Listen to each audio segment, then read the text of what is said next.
Marhaba and welcome to Your Property Podcast, Knight Frank's dedicated real estate podcast for the Middle East. I'm your host, Faisal, partner and head of Middle East research. We have an exciting and action-packed first season lined up for you, featuring our Middle East real estate sector specialists, as well as key players from around this dynamic region. In our first episode, we are going to take a look at the UAE's commercial nerve centres to get a better understanding of how the office markets in the two biggest cities in the country, Dubai and Abu Dhabi, are performing. Our star-studded lineup today includes David, who heads up Knight Frank Abu Dhabi, as well as Adam, manager of Middle East Capital Markets and Commercial Agency, and Umberto from our commercial agency team in Dubai. Thanks, gents, for making the time to be on the show today. The impact of COVID-19 has been felt across all property market segments, but office markets around the world, particularly key urban centres, have been disrupted like never before, with working from home possibly emerging as a lasting legacy of the pandemic as hybrid working models quickly become more mainstream. Here in the UAE, office rents have been sliding for a number of years and are currently at 9-year lows. So what can we expect next? David, let's go to you first. Can you tell us how you see the office market in Abu Dhabi at the moment? Yeah, morning, Faisal. Thank you for your introduction. I think the office market in Abu Dhabi is like the rest of the UAE, has declined, steadily over the last sort of few years. I don't think necessarily it's been exacerbated by, the COVID situation. There's just been a lack of, oversupply of quality grade A offices in Abu Dhabi, which has caused a problem. There are a number of downtown older buildings, but they suffer from a lack of services, a lack of facilities, lack of car parking. So the quality offices that people are looking for are difficult to come by. So they've kind of held their prices probably better than most, purely because of the lack of supply of quality. We're seeing over the last few months a pickup, I would say, a little bit in terms of requirements that are coming through, which is encouraging. Not substantial, but we're seeing a steady incline, probably ranging most people from 200 to 400 square meters seems to be the sort of space, but almost without exception, people are looking for fitted office space. That's the big driver we see. And people are not really looking for large shell and core spaces anymore. And the drivers typically tend to come from engineering companies, government, semi-government companies, and we're seeing some sort of interest now from some foreign fields, such as countries such as Israel and so forth. We're seeing some interest. So we're hoping to see some of that incline continue over the course of the 2021. Okay, thank you, David. That's fascinating. What about you, Adam and Umberto? What are you experiencing in Dubai? Are the trends similar? The trends are similar. I think one of the things there that David mentioned that we'd pick up on is the continued flight to quality. Assets which are good quality, flexible floor plates with good amenities and good parking, they still stay in demand. Assets which are not well maintained or in secondary locations that are shell and core, we've continued to see limited demand for. We also have seen demand for slightly smaller spaces, which are fully fitted and in some instances fully furnished. And we put that down to businesses really drilling down and scrutinizing on their bottom line, and the cost of a fit out and that capex on day one has meant there's been more demand for fully fitted and fully furnished office space. Okay, so we've talked about the pandemic and its impact, but let's look a little further ahead to life post-COVID. What are the challenges and opportunities in the market? David, I know you have some pretty strong views on this, so why don't we start with you? Yeah, I mean, obviously COVID has had an effect. I'm not sure it's had as big an effect, specifically in the Abu Dhabi market, as perhaps other places. I think it has shown that people are reevaluating to some degree what they're looking at. People are tending to benchmark other properties and perhaps stay where they are. There's a lot more sort of tenant retention happening. I would have said people are not moving around so much. I think, yes, that we will continue to see a drive to some degree towards perhaps smaller office accommodation, but I don't see a strong migration away from the office environment. I think people still want to be in the office. That's what I feel. Whether people still want to have as large spaces, that's probably up for debate. But I think people want to return to the office. I think generally people like being in an office. I think more people like the flexibility. I think some people want to work from home part-time, but I don't think people generally want to be sitting in their house 5 days a week. I think people, we're a creature of habit. We like company. I think generally people want to be in the office. And as long as the environments can be maintained well enough to help post-COVID in terms of safety and security and hygiene, I think we'll continue to see people migrating back to the office as time goes on. But I do see a resurgence on serviced offices. You know, we're getting quite a lot of demand now from the large service office providers looking for spaces anywhere between 500-600 square meters and up to 1,500 square meters of floor spaces for serviced office accommodation, and there is a bit of a driver towards that. So we are noticing that coming in. So I think overall we will see people start to migrate back into the office, albeit with a slightly change in circumstance. Okay, well, for the benefit of our audience, we all of us know there have been a number of restrictions put in place in both Dubai and Abu Dhabi. Have those had any impact on occupational demand, would you say? Yeah, I mean, the problem with the restrictions is that they change. It's very fluid, and they do change quite a lot. So I guess the challenge is that people that have to commute, it's a challenge. People who, regardless of whether they're commuting one way or the other, Dubai to Abu Dhabi, it's a challenge, which means that there's a regular PCR testing required, and the rules do change for that, periodically, which makes it a little bit uncertain from time to time as to the current rules. But then I think most of the people that we deal with are living in Abu Dhabi and then working in Abu Dhabi. And I don't see a huge influx necessarily of people from Dubai into Abu Dhabi in terms of commercial space or working practices. So yes, I think it is a challenge. I think it will get easier as the cases continue to drop. I think the UAE is handling the pandemic situation, very well indeed. And I think once we kind of get the numbers stabilized, continue, I think we'll see an easing of the restrictions and then a more fluid movement of people between both Dubai and Abu Dhabi. Okay, Adam, what about you on the other side of the border? What do you see as life post-COVID looking like? Yeah, I think in the short term, the Dubai office sector has been fairly resilient. There's been key themes such as working from home and flexible hours and flexible workspace. And during very soon after the lockdown, there was a sentiment in the market that there was going to kind of be a mass exodus of office space. I think we've actually seen it's been fairly resilient. I know that rents have continued to compress and decline, but that was a key theme in the market before COVID and wasn't a factor of COVID. In the longer term, we might see larger corporations downsizing. They might not need as much space, but I agree with David on the fact that people still like to have an office which they can go to. It's still nice to have a centre for meetings and for events. Maybe not as much floor space is required, but I still think there's a place for large corporations having office space.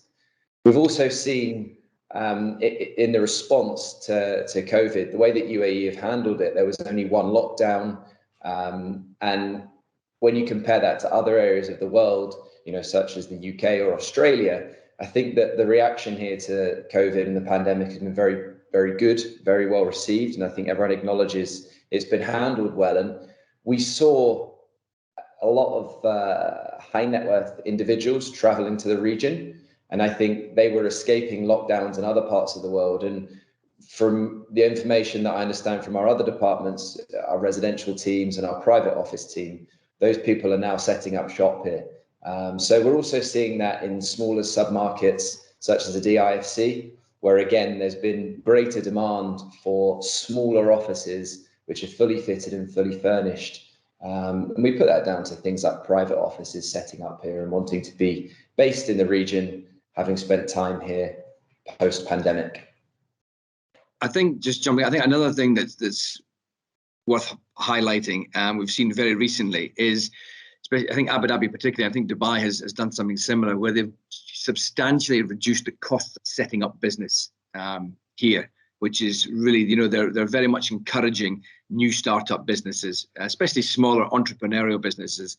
Recently, they cut the costs by 75%, the cost to set up a trade license in a business here. So I think that's a fantastic initiative. And I think they're really, I think I've certainly seen from the UK, a lot of people who, rather than being stuck in the UK, have come out to Dubai and Abu Dhabi, and are now kind of effectively working from the UAE.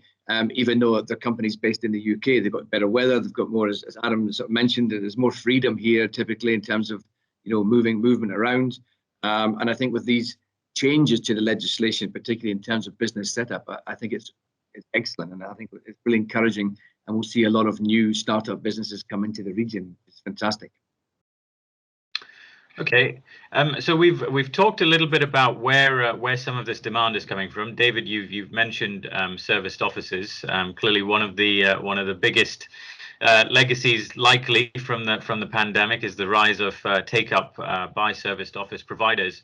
But where else is the demand coming from, and where do we think it will come from in the future?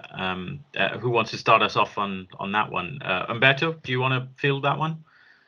Well, yes. So again, I think together with the serviced office provider and flexible office space operators, we have seen certainly the telecommunication, media, and tech sector being one of the biggest sort of source of inquiries and leads for our commercial department.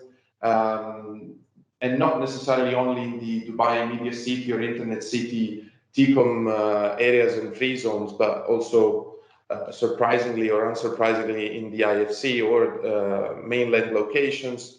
Once again, also the financial sector and banking sector has produced a good number of leads and inquiries. And not necessarily expansions, but consolidation, any kind of requirements. And we have been particularly active also on the legal sector, advising law firms across Dubai on their lease events and re-gears, renegotiation. And I think this sector has been probably the most active in terms of revision of their workplace strategies and office space requirements. And we are currently working with a local developer to basically promote a new building that has been almost completed nearby the Dubai courts. And over there, we're seeing a lot of demand for local litigators and business setup consultants. And I think also that's another sector where probably it's been quite active due to the reason that we have discussed previously, where UK or European or Western companies are considering setting up shop in the UAE due to the environment that is and the UAE government that how has handled the COVID situation. It's been particularly active as well. And yeah, those are a few of the sectors that we've seen demand from. Okay, so now we know who is looking for offices, but are there any specific sub-markets, developments, or even specific buildings that stand out in your minds at the moment as desirable and popular office addresses in either Dubai and Abu Dhabi? And perhaps you can tell us why they are so popular and so successful. Yeah, I can kick that off, I guess, because the market probably in Abu Dhabi is probably considerably smaller in terms of that sector than the Dubai market. I think Adam and Umberto have probably got a lot more to choose from in terms of quality assets, particularly. But yeah, I mean, in Abu Dhabi, I mean, there's 3 or 4 key areas. I mean, people are looking at the flagship buildings, I guess. So the capital center area around ADNEC, which is business community. That's always been popular, will continue to be popular. Capital Gate, for example, is pretty much always full. And it has good, obviously, infrastructure and road networks next to it. So that's always popular, as is ADGM Square, of course, which is on the free zone and Maria Island, and certainly attracts a lot of kind of legal-based companies. So, yeah, I'd say those are the sort of key two main sort of business areas, if you like, within Abu Dhabi. And then we've got, 4 or 5 quality assets, dotted along the Corniche, which are always popular. Etihad Towers, for example, Nations Towers, Capital Plaza, that are there. So these are the kind of the main sort of the main hubs in terms of commercial. Otherwise, you're looking at more kind of secondary markets spread, pretty much across the city. So that's kind of where we're seeing the demand for. Okay, what about over in Dubai? Yeah, I think we're continuing to see demand for Grade A assets which have good amenities nearby. If you look at the 2 buildings that I would probably pick out are H Hotel, which is number 1 on Sheikh Zayed Road. It's adjoined to a hotel. It's a commercial tower, but it has restaurants and bars, a gym, a swimming pool. And the other one I'd pick out is probably Media One, just outside the marina. And that's very similar, has good provisions of retail and F&B. And I think that's what we've seen, a shift from people seeing an office as just somewhere they go to work to now seeing it as almost more of a day out, or there's more of a purpose to going to the office. It's not just going there to work and you're straight home. You might work at home for part of the week and then structure your week so that you go in for particular meetings. And when people are going into the office for those meetings or to meet other people internally or externally, you want to be in a nicer surrounding with more of an offering than just inside of 4 walls. Okay, Umberto, what about you? Have you got any specific buildings or developments that you think are quite popular at the moment? I tend to agree to what Adam said. Like there are not necessarily building or developments, but also communities such as or free zones such as the IFC, where I think the free zone has done a really good job in sort of put together an environment where not only the office space is available for the employees or companies, but at the same time there are retail offerings around, additional services. Restaurants, bars, and that gives again an environment to the employees that is not only a place to work, but to sort of enjoy the day out with the colleagues. And also, I think another development that I've already mentioned, which we are working to sort of set up in a similar structure, is next to the Dubai courts. We have this with this new building, which we are currently working with the developer to basically promote the legal sector, and at the same time, at the ground and retail level, there will be again an environment where we can promote not only the office environment, but additional services that can service the rest of the building and the community around. And probably in Business Bay, we have Bay Square or Bay Avenue that are similar sort of environment and developments where there are retail offerings and services that are together with hotels and office spaces. And I think that's a trend that will continue to be, especially for companies, a key requirement. Yeah, and I think the other thing to add in there as well is that we've seen demand for assets which are nearby or closely located to retail, and also that are low rise. One of the things that we've now noticed from COVID and the pandemic is obviously social distancing, and normally that means a limit to how many people are in a lift. And so your more traditional high-rise office buildings, people don't want to be waiting for lifts in and out. So the likes of Bay Square, those kind of smaller retail low-rise buildings, Emaar Business Park, up at Dubai Hills, where people, it's lower rise buildings, kind of G+6, and people know that they don't have to wait for a long time for the lifts, and they have retail provision closely located. Okay, so it sounds like quality is going to be king, and campus-style developments that incorporate retail are going to become increasingly popular. So that brings us nicely towards the final question for all of you. So in 60 seconds, could you perhaps share your thoughts on the outlook for the office market in Dubai and Abu Dhabi? Adam, perhaps we can start with you. Yeah, I think we've already touched on it. I think we'll continue to see a flight to quality, well-designed buildings with good amenities nearby, good parking ratios, flexible floor plates, and also those that are competitively priced. Businesses are still recovering from the pandemic, and they will still be considering that bottom line. And then I think the other thing that we would say is, prices being competitive. Okay, what about you, David? Yeah, I mean, similar in many respects. I mean, the markets are generally quite similar. I think we'll continue to see consolidation. We see a lot of that, people who have 2 or 3 different offices in different places looking to consolidate into one space, perhaps maybe take 50-75% of the total space that they've got between 3 offices, and maybe get something of better quality but less space. I think we're seeing a bit of that, which makes sense. Upgrading a little bit, so not necessarily reducing their annual spend, but getting better quality on a slightly smaller scale.